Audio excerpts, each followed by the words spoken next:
साई राम ओम गुरु। अध्याय 23 उत्तराखंड महाप्रलय। सन 2013 जून मास में हुई उत्तराखंड महाप्रलय से हम सब अवगत हैं। दुर्भाग्यवश ओम गुरु उस समय वहीं पर थे, किंतु भगवान बाबा की असीम अनुकंपा से अनेक प्रकार की कठिनाइयों को झेलने के बाद वे सुरक्षित लौट आए थे।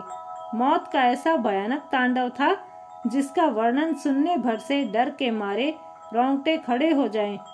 चार धाम के यात्रियों तथा स्थानीय लोगों को रत्ती भर भी अनुमान नहीं था कि 16 जून की रात उन पर कहर बनकर बरसने वाली थी। उत्तराखंड में मौसम सामान्यतः अपने रंग बदलता रहता है।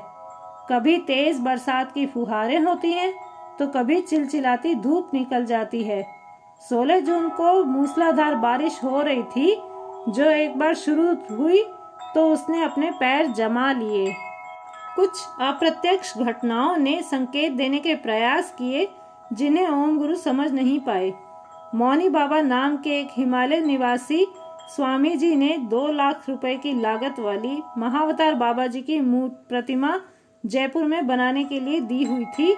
उसी प्रतिमा को लाने के लिए ओम गुरु अपने आध्यात्मिक मित्र स्वामी ज्ञान प्रभु जी के साथ आए थे।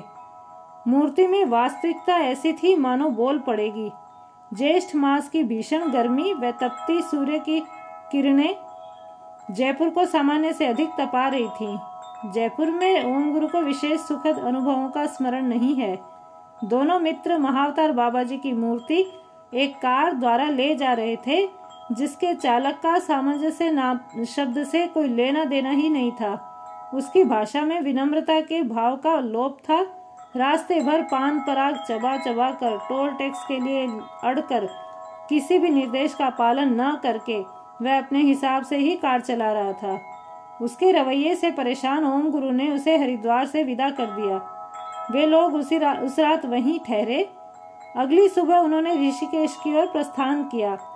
मूर्ति ले जाने के लिए आरटीओ से अनुमति प्राप्त करना आवश्यक है, जो एक सामान्य प्रक्रिया के अंतर्गत सरलता से हो जाता है, किंतु उस दिन उन्हें सुबह 10 बजे से प्रतीक्षा करते करते शाम के 5 बज गए। तत्पश्चात बद्रीनाथ की यात्रा आरंभ हुई। पूरे रास्ते मूसलाधार बारिश होती रही। बार बार भूस्खलन से जोखिम का अनुमान लगाया जा रहा था। गंतव्य तक पहुंचने के लिए सामान्य से दुगना समय लग रहा था। अंततः वे मूर्ति लेकर बद्रीनाथ पहुंचे।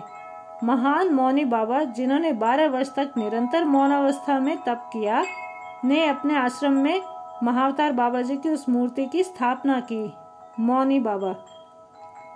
बचपन में एक बार मौनी बाबा अपने माता पिता के साथ हिमालय भ्रमण के लिए गए थे। गिरिराज की सुंदरता ने उनका मन मोह लिया। वे वहां के मनोरम दृश्यों से इतने प्रभावित हुए कि उन्हें लगने लगा जैसे उनके जन्म का उद्देश्य हिमालय पर निवास करना ही है। मौनी बाबा अपने माता पिता के साथ घर लौट आए, किंतु वहां का वातावरण उन्हें रास नहीं आ रहा था। केवल उनका शरीर ही लौटा था, मन तो वहीं पर रम गया था। इसलिए कुछ समय पश्चात एक दिन अचानक अपने माता पिता को छोड़कर वे बद्रीनाथ आ गए। मौनी बाबा के पिताजी, जो जाने माने व्यापारी थे, ने उन्हें खोजने का भरसक प्रयास किया, किंतु उनके हाथ सफलता ही लगी।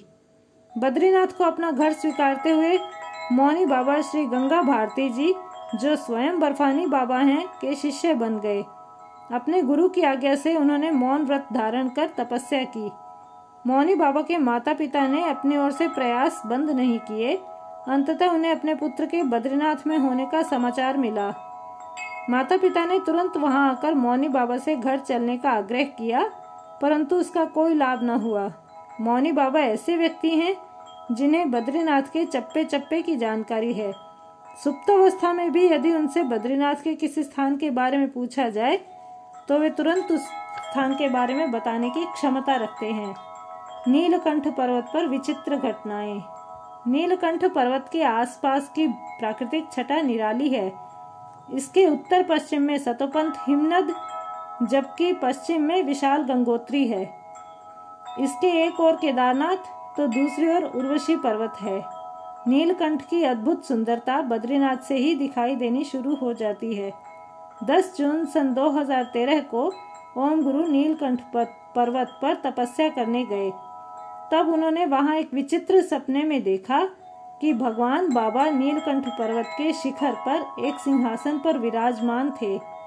स्वप्न से संबंधित एक और विचित्र बात यह थी कि जो सपना ओम गुरु को आया वही समूह के बाकी सदस्यों को भी आया। ऐसा संयोग एक बार नहीं कई बार हुआ। नीलकंठ पर्वत पर जिस समय मनुष्य का नामो निशान भी नहीं था, तब ओम गुरु ने वहां एक सन्यासी को देखा। वे उनसे लगभग 500 मीटर की दूरी पर थे। ओम गुरु ने उन्हें पुकारा। पुकार कानों में पड़ते ही सन्यासी तेज कदमों से आगे बढ़ने लगे। ओम गुरु उनका पीछा करने लगे। यह देख महात्मा जी लगभग दौड़ने की गति से चलकर ओम गुरु की आंखों से ओझल हो गए। 14 जून को ओम गुरु का साधना समूह पुनः बद्रीनाथ की ओर रवाना हो गया। नीलकंठ पर्वत से थोड़ा सा नीचे उतरते ही एक गुफा थी। सारे साधकों ने उसमें प्रवेश किया। उनकी साथी अमेरिकी महिला वहां बैठकर ध्यान में लीन हो गई। कुछ समय पश्चात अपने उच्च स्तरीय साधना के बल पर वे उस अपने स्थान से अदृश्य हो गईं। फिर 1 घंटे बाद ही वापस लौटी। अचानक तेज बरसात होने लगी। सब लोग गुफा में ही रुक गए। तभी ओम गुरु ने गुफा में से एक भयानक भालू की आकृति देखी। अंधेरे में उसकी आंखें जगमगा रही थीं। वह ठीक उसी स्थान पर खड़ा था जहां थोड़ी देर पहले सन्यासी खड़े थे। एक बार तो ओम गुरु को भालू से भय उत्पन्न हुआ, किंतु शीघ्र ही उन्हें इस बात की पुष्टि हो गई कि स्वयं भगवान बाबा पहले सन्यासी फिर भालू के वेश में उनका पथ प्रदर्शन कर रहे थे। ओम गुरु ने मन ही मन भगवान बाबा का स्मरण कर धन्यवाद दिया। जय साई राम, जय ओम गुरु।